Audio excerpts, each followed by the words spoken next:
মহান রব্বুল আলামিন আমাদের প্রত্যেকে এই দিলের মধ্যে বসবাস করে। আল্লাহ রাব্বুল আলামিন কিন্তু প্রত্যেক মুমিনের কলবে বসবাস করেন, অবস্থান করেন। মুমিনের হৃদয়ে মুকুটে অবস্থান করেন আল্লাহ রাব্বুল আলামিন। যদি দেখি কেউ জায়গা দিতে পারে, দিলে জায়গা দিতে হবে। দিলে কিন্তু শয়তান বসবাস করে। নফস শয়তান ছাড়াও জিন শয়তান যে আছে, সেই জিন শয়তানি বীজ মানুষের ভিতরে অবস্থান করে কলবে ঝাঁপটি মেরে বসে থাকে। আর সেই কলব যদি দেখি পরিষ্কার পরিচ্ছন্ন করে আমরা সামনে এগিয়ে থাকি, তাহলে আমাদের এই দিলের মধ্যে কলবের মধ্যে শয়তানের বিরুদ্ধে আল্লাহ তাআলা বসবাস করবে। কুলুবুল মুমিনিনা আশরাফ, মুমিনের কলব আল্লাহ আশরাফ করছে। তাহলে শয়তান কার কলবে থাকে? যার কলবে স্পট করে আছে, গুনাহ খাতা করতে করতে দাগ পড়ে গেছে, তার কলবে শয়তান আছে। আল্লাহ নবী বলেন প্রত্যেকের দিলের মধ্যে গুনাহ খাতার কারণে দাগ পড়ে যায়। যদি একটা গুনাহ করে তাহলে একটা দাগ পড়ে যায়, আরেকটা গুনাহ করলে আরেকটা দাগ পড়ে যায়। এইভাবে দাগ করতে করতে স্পট করতে করতে তার কলবটা কালো হয়ে যায় এবং নামাজ হয়ে যায়। সেই কলবের মধ্যে শয়তান কাপড়ি মেরে বসে থাকে আর আমাদের মধ্যে জড়িয়ে দেওয়ার জন্য। এই জন্য আমরা যারা মুমিন মুসলিম আমাদেরকে সতর্ক হতে হবে, আমাদেরকে অবশ্যই চেতনা জাগ্রত করতে হবে। আমরা যেন আমাদের ভিতর থেকে শয়তানকে দূরীভূত করে মহান আল্লাহকে জায়গা দিতে পারি, সেই ব্যবস্থা আমাদেরকে নিতে হবে। মানুষ যদি নাকি রোগাক্রান্ত হয়ে যায় তাহলে ডাক্তারের কাছে যাই চিকিৎসা দেয়, তার সুস্থ হয়ে যায়। কিন্তু আমরা আমাদের দিলের মধ্যে আল্লাহ রাব্বুল আলামিন কলব নামে একটা জিনিস রেখেছেন। ওই কলবকে পরিষ্কার পরিচ্ছন্ন করতে হলে কলবকে যদি আমরা চিকিৎসা করতে চাই, আমরা অসুস্থ কলবকে যদি আমরা উন্নত করতে চাই, তাহলে আমাদের প্রত্যেকের অবশ্যই রূহানি ডাক্তারের কাছে যেতে হবে। আল্লাহর দরবারে যেতে হবে, হক্কানি রব্বানি দরবারে গিয়ে নিজেকে সুপর্দ করে দিয়ে আমি আপনি প্রত্যেকে বলতে হবে আমার কলবটা যেন পরিষ্কার হয়, আমার আমল যেন ইসলাম হয়ে যায়, আমার ঈমান যেন শিরক মুক্ত হয়ে যায়, আমল যেন বেদাত মুক্ত হয়ে যায়। আমাকে সেই চিকিৎসা দেন রূহানি ডাক্তার আল্লাহ বলে সেই চিকিৎসা দেন। অবশ্যই কলব পরিষ্কার পরিচ্ছন্ন হওয়ার ব্যবস্থা হয়ে যাবে। কলব যদি পরিষ্কার পরিচ্ছন্ন করা যায় তাহলে ওই কলবের মধ্যে আল্লাহ রাব্বুল আলামিনকে জায়গা দিতে পারবো। আর আল্লাহ রাব্বুল আলামিন যার কলবে জায়গা নিয়ে নেন ওই ব্যক্তি বিনা হিসাবে জান্নাতবাসী হয়ে যাবে। সুবহানাল্লাহ। আল্লাহ রাব্বুল আলামিন সেই ব্যবস্থা রেখে দিয়েছেন। সেই ব্যবস্থা কি? সেই প্রেসক্রিপশন কি? সেই প্রেসক্রিপশন আমাদের কাছে গেলে পাওয়া যায়। প্রেসক্রিপশনের মধ্যে অবশ্যই থাকে রূহানি ডাক্তারদের কাছে থাকে। যদি দেখি কেউ 5টি আমল করে, 5টি আমলের বিনিময়ে তার কলব আল্লাহ রাব্বুল আলামিন পরিষ্কার করে নরম করে দেবেন। সুবহানাল্লাহ। গুনাহ করার কারণে সুম্মা কাসাতু কুলুবুহুম, কলব শক্ত হয়ে যায়। গুনাহ করার কারণে কোনো দিল ভালো লাগে না, মন ভালো লাগে না, তার দুনিয়া আর দুনিয়া আখিরাতের কোনো ভয় থাকে না, আখিরাতের কোনো কাজ কোনো মজা লাগে না, এমনকি কঠিন হৃদয়ের হয়ে যায়। যার কারণে ওই কলবটাকে নরম করতে হয়, পরিষ্কার করতে হয়। পরিষ্কার করার মাধ্যমে এক নাম্বার হচ্ছে যদি আমরা দৈনিক জিকির করি, জিকিরের মাধ্যমে আল্লাহ রাব্বুল আলামিন আমাদের কলবকে পরিষ্কার করে দেন, তার বিনিময়ে নরম করে দেন। সুবহানাল্লাহ। ওয়া যাকারা ইসমা রাব্বিহি ফাসাল্লা। জিকিরের কথা কোরআন মাজিদে একবার না দুইবার না, জিকিরের কথা কোরআন মাজিদে 322 বার এসেছে। 322 বার জিকিরের কথা এসেছে যে ওয়া যাকারা ইসমা রাব্বিহি ফাসাল্লা। যদি কেউ সফল হতে চায় কাদ আফলাহা মান তাযাক্কা ওয়া যাকারা ইসমা রাব্বিহি ফাসাল্লা। সফল হতে চাইলে তাকে জিকির করতে হবে। জিকির এক নাম্বার হচ্ছে জিকির। চলতে ফিরতে উঠতে বসতে সুবহানাল্লাহ, আল্লাহু আকবার, লা ইলাহা ইল্লাল্লাহ, আস্তাগফিরুল্লাহ, আস্তাগফিরুল্লাহ, এইভাবে জিকিরে থেকে যে ব্যক্তি চলবে ওই ব্যক্তির কলমটাকে আল্লাহ পরিষ্কার করে দেবেন। একবার দুই নম্বর কলমকে পরিষ্কার করার মাধ্যম হচ্ছে সালাত মানে হচ্ছে আল্লাহ রাব্বুল আলামিন তিনি নিজে ঘোষণা করে দিয়েছেন قد أفلح من تزكى وذكر اسم ربه فصلى وذكر اسم ربه জিকিরের পরে এসেছে সালাত সাল্লা যে ব্যক্তি নামাজ আদায় করে পাঁচ ওয়াক্ত নামাজ যে ব্যক্তি বিধুল্লাহ আদায় করে ওই ব্যক্তির কলবটাকে আল্লাহ পরিষ্কার করে দেবেন, দিলটা নরম করে দেবেন। পাঁচবার যে ব্যক্তি নামাজ আদায় করবে ওই ব্যক্তি কোনো অপরাধের মধ্যে জড়িত হতে পারে না। আল্লাহ রাব্বুল আলামিন নিজেই কোরআন বলে দিয়েছেন ইন্নাস সালাতা তানহা আনিল ফাহশাই ওয়াল মুনকার, নিশ্চয়ই নামাজ মানুষকে ফাহশা কাজ থেকে, অশ্লীল কাজ থেকে, গুনাহের কাজ থেকে বিরত রাখে। তাই আমরা নামাজে পড়ি সুযোগ হয়, নামাজে পড়ি দুজনে কমতে, নামাজে পড়ি আমার মালের মধ্যে বেজার মিশে, নামাজে পড়ি আমার আর ব্যক্তিগত থেকে উপরে ভালো দিয়ে ভিতরে খারাপ থেকে আমরা চালিয়ে দিই। তাইলে বোঝা যাচ্ছে আমাদের নামাজ হচ্ছে না, নামাজ আমার হচ্ছে নামাজের মধ্যে যাদের হয়ে যায় ওই ব্যক্তি এই নামাজ দ্বারা অন্য গুনাহ থেকে আল্লাহ তাআলা মাফ করবে। ওই ব্যক্তি যদি নামাজের মধ্যে নামাজ পড়ে সূরা কালাম যদি নাকি শুদ্ধভাবে আদায় করে, আগে তার ওযু যেন ঠিক মতো হয়। এমন দেখা যায় অনেকের ওযু হয় না, ওযু যদি না হয় কিভাবে সে নামাজে ওযু ভালোভাবে করতে হবে। যেখানে ওযুর হাদিস পাই সেখানে ইসবাত ওযু বলা হয়েছে, অর্থাৎ পরিপূর্ণ ওযু করতে হবে, কামেল ওযু করতে হবে। ওযু করে যদি আপনি নামাজে ঢোকেন আর যদি আপনি ওই নামাজের মধ্যে যদি নামাজের মতো নামাজ আদায় করেন, খেয়াল করে খুশু সহকারে ভক্তি শ্রদ্ধা সহকারে দিলটাকে নরম করে অন্য দুনিয়ার খেয়াল থেকে আপনি দূরে রেখে মনটা যেদিকে যাক আবার নামাজের মধ্যে যদি নিয়ে এসে তারপর নামাজ শুরু আদায় করেন, ওই নামাজ দ্বারা আল্লাহ রাব্বুল আলামিন আপনার প্রত্যেকের দিলটাকে পরিষ্কার করে দেবেন, কলবটাকে নরম করে দিবেন। আর এই কলব নরম কলবের ব্যক্তি অবশ্যই কোন গুনাহ খাতার মধ্যে জড়িত হতে পারে না। সে অবশ্যই অশ্লীল কাজ গুনাহ খাতা থেকে অবশ্যই সে ফিরবে যদি সে নামাজের মতো নামাজ পড়ে।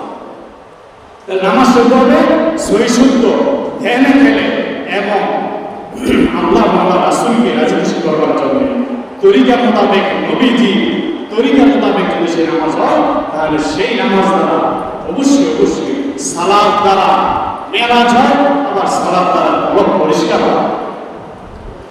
দিল পরিষ্কারের 2 নম্বর মাধ্যম সংক্ষেপে বলে গেলাম।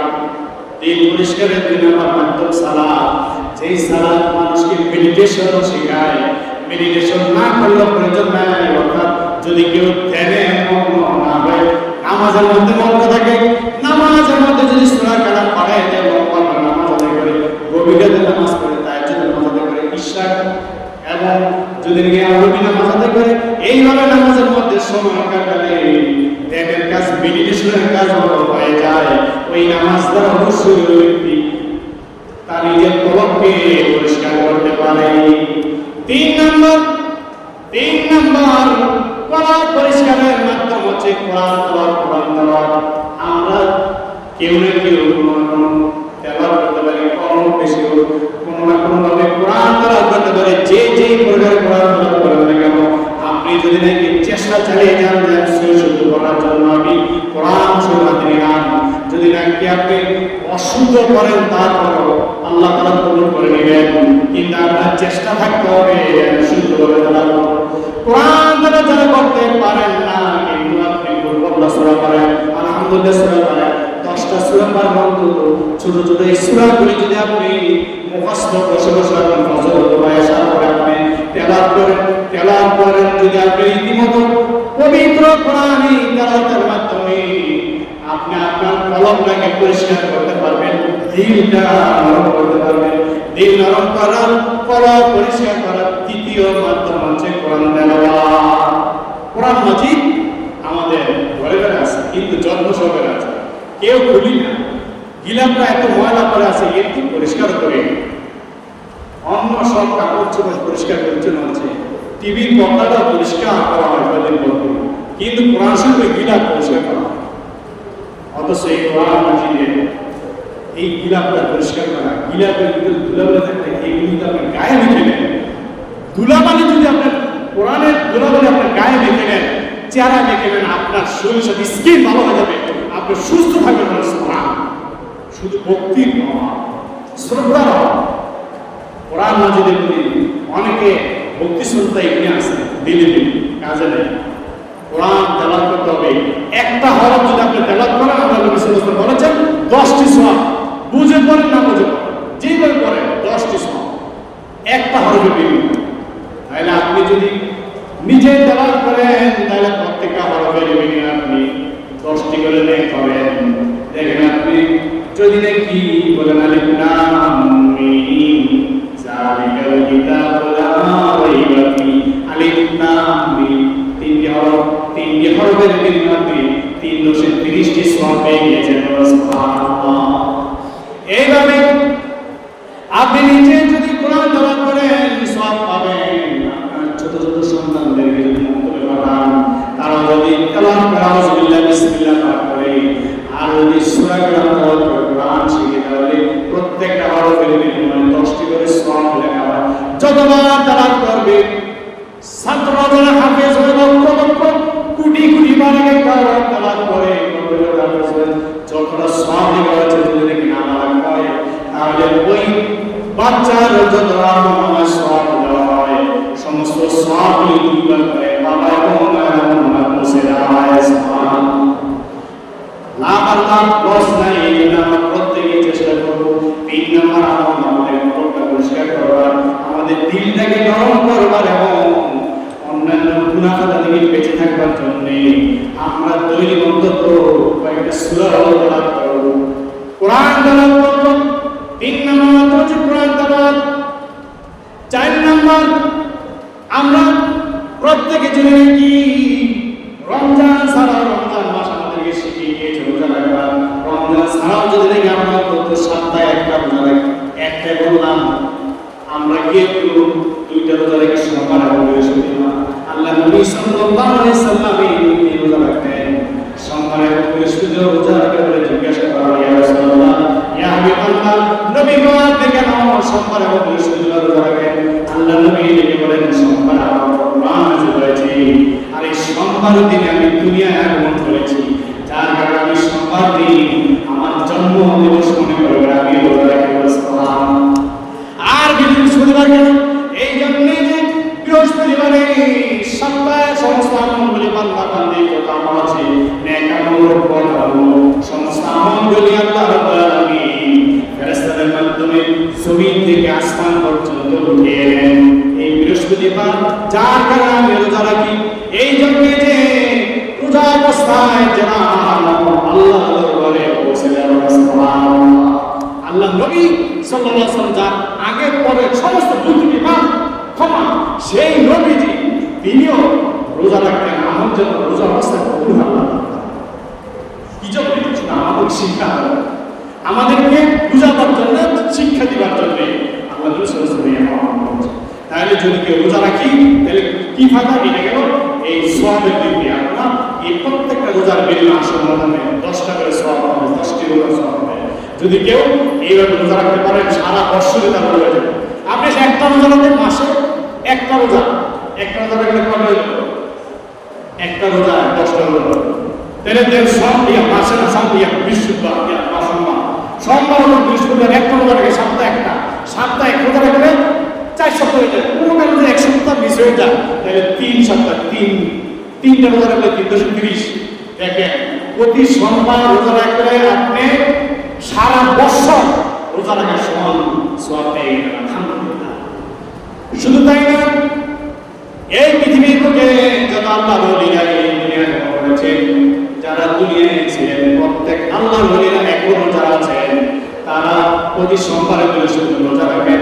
অন্য সময় তারা চাঁদের 13, 14, 15 তারিখে রোজা রাখেন।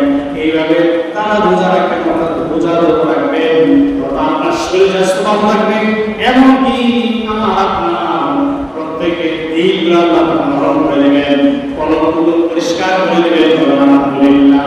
রোজার বিনিময়ে কলব পরিষ্কার হয়, দিল নরম। আমি একটা ফায়দা বলে যে রোজা, যেটা আমি আপনার সামনে আপনাদেরকে বলতে পারি।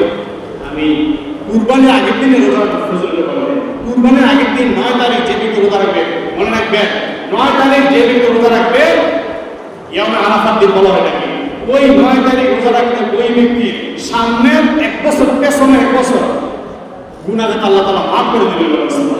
সামনে 1 বছর, পেছনে 1 বছর। তাইলে 9 তারিখ আমাদের রোজা রাখা উচিত। এই কারণে যে সামনে 1 বছর, পেছনে 1 বছর গুনাহ মাফ, অর্থাৎ পিছনে যদি কোনো গুনাহ করে যায় আল্লাহ মাফ করে দিবেন, যদি ঈদের দিন মারা যায় নিষ্পাপ এবং আর যদি নাকি সামনে আরো 1 বছর আছে, 1 বছর ভিতরে যদি আমি মারা যাই, তাহলে সেই দিনও যেদিন মারা যায় আল্লাহ তাআলা আমাকে নিষ্পাপ মাসুম বানাই দিলেন, আমাকে আল্লাহ তাআলা জান্নাত দিবেন। আলহামদুলিল্লাহ। এই জন্যই এই রোজাটা রাখা। আর দ্বিতীয় নম্বর উপকার হচ্ছে ওই রোজার কারণে আপনি প্রতিদিন কুরবানি গোশত আপনি খাবেন, যা কিছু খাবেন, ঈদের দিন কে কিনা আপনি খাবেন, যত কিছু খাবেন সব কিছু আপনার সহজে হজম হয়ে যাবে, কোনো আপনার পেটের কোনো ক্ষতি হবে না। আর রোজা ছাড়া আপনি খেয়ে দেখেন যদি বেশি খান তাহলে কম হয়ে যাবে। এই জন্য আপনি রোজা রাখেন, তারপর আপনার খান করার দিন ইনশাআল্লাহ। 4 নম্বর গেল রোজা রাখা। 5 নম্বর, যদি কেউ নিজের কলবটাকে পরিষ্কার পরিচ্ছন্ন রাখতে চায় এবং নিজে যদি কি তার দিলটাকে নরম রাখতে চায়, মানুষের সাথে আচার আচরণ কথাবার্তা যদি নম্র ভাব প্রকাশ করতে চায়, তাহলে 5 নম্বর আমলটা তার করতে হবে। সেই 5 নম্বর আমল হচ্ছে দৈনিক 20 বার তার মনের কথা স্মরণ করতে হবে। কয়বার? 20 বার। আল্লাহ নবী বলেন, যে ব্যক্তি অন্তত 20 বার মনের কথা স্মরণ করে ওই ব্যক্তি যদি ওই দিন মারা যায়, আল্লাহ তাআলা তাকে শহীদের দরজা দেন, কবর আযাব চিরতরে মাফ করে দেন। সুবহানাল্লাহ। মরণের কথা স্মরণ করা, মরণের কথা স্মরণ করে কিভাবে আপনি চলাফেরা করতে আমার সৎসঙ্গ করতে আমার এই কাজটা শেষ, আমার মনে জীবনের এই নামাজ শেষে আজকে জুমা নামাজ পড়তেছি, আমি আর আসর করতে পারবো কিনা আমি বলতে পারি না। আমার মনে জীবনের জুমা আজকে শেষ। যে কোনো কাজ করি, যে কোনো আমল করি, যদি দেখে মনে করি যে এটা আমার জীবনের জন্য শেষ আমল, শেষ কাজ, আমি আজকে বাজারের দিকে রওনা হলাম সকালবেলায়, মনে করতে হয়তো আজকে আমার শেষ এই বাজার করা, আগামীকাল হয়তো আমি রাত্রে শুয়ে পড়লে নামাজ আদায় করে তারপর আপনার মনে করতে হবে হতে পারে আগামীকাল আমি সকাল দেখতে পারি, আর না হইতে পারে আমার জীবনে পরকাল। সকাল হইতে পারে, পরকাল হইতে পারে, এই মনে করে যদি আপনি চলেন, তাহলে আপনার মরণের কথা স্মরণ। আরেকটা পদ্ধতি হচ্ছে কবর জিয়ারত করা। কবর জিয়ারত করা, আপনি কবর পাশে যাবেন, কবরস্থানের পাশে যাবেন, কবর জিয়ারত যত বেশি করবেন, আপনার কলবটা আল্লাহ তাআলা পরিষ্কার করে দিবেন, আপনার কলবটা নরম করে দিবেন, মরণের কথা স্মরণ হবে, যার কারণে আপনি পুরুষ মুক্ত আপনি দিন পাবেন। যে ব্যক্তি আল্লাহ তাআলা বলেছেন, قد أفلح من زكاها وقد خاب من دساها, যে ব্যক্তি নাকি নিজের কলবকে পরিষ্কার করতে পারলো, আত্মশুদ্ধি লাভ করতে পারলো, ওই ব্যক্তি হবে সফল, ওই ব্যক্তি জান্নাতি।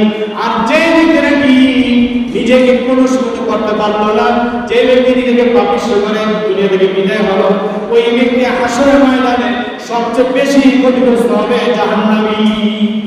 আল্লাহ পাক আমাদের প্রত্যেককে বুঝবার আমল করার তৌফিক দান করুন। আমিন। ওয়া আলহামদুলিল্লাহি রাব্বিল আলামিন। যারা সুন্নাত পড়তে চান